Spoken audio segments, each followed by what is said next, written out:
Soyons toutes et tous en grève et dans la rue le 18 septembre prochain.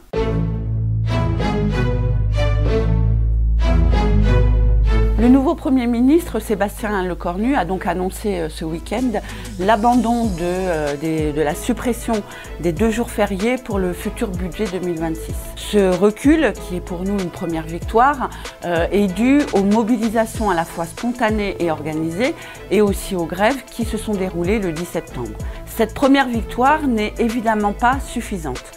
En effet, Sébastien Lecornu n'a toujours pas renoncé à la mise en place de l'année blanche, qui se traduira par la perte du pouvoir d'achat pour la très grande majorité de la population, en particulier les plus précaires, les plus pauvres et les retraités. En effet, l'année blanche, si elle était mise en place, consisterait à geler l'ensemble des prestations sociales pour les bénéficiaires, mais aussi le gel des pensions pour les retraités, et va faire qu'un certain nombre de contribuables vont rentrer dans l'imposition, en particulier l'imposition sur le revenu. Sébastien Lecornu n'a pas non plus renoncé aux suppressions massives de fonctionnaires et au non-remplacement d'un fonctionnaire sur 3 partant à la retraite, qui va aggraver le fonctionnement de l'ensemble des services publics et aggraver les inégalités sur l'ensemble du territoire. À la DGFiP, 550 suppressions d'emplois sont projetées pour 2026, 600 en 2027, avant même l'application du non-remplacement d'un fonctionnaire sur 3.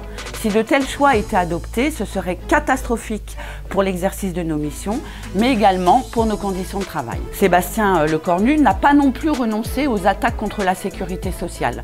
Il n'a pas renoncé au déremboursement d'un certain nombre de médicaments. Il n'a pas renoncé à l'augmentation des jours de carence. Il n'a pas renoncé à l'augmentation des franchises et encore moins à la nouvelle réforme contre l'indemnisation des chômeurs et des chômeuses. Bref, en un mot, Sébastien Lecornu n'a toujours pas renoncé à la politique de l'offre mise en place depuis 2017 dans ce pays. Politique qui n'a fait que d'aggraver les inégalités, les injustices et la pauvreté. Politique qui n'a bénéficié qu'aux plus grands fortunés et qu'aux grandes entreprises, sans aucun effet ni sur l'investissement, ni sur l'emploi et encore moins sur les salaires. Face à cette situation, nous devons toutes et tous nous mobiliser, amplifier la mobilisation et la grève, en particulier à la DGFiP, mais sur l'ensemble des secteurs professionnels.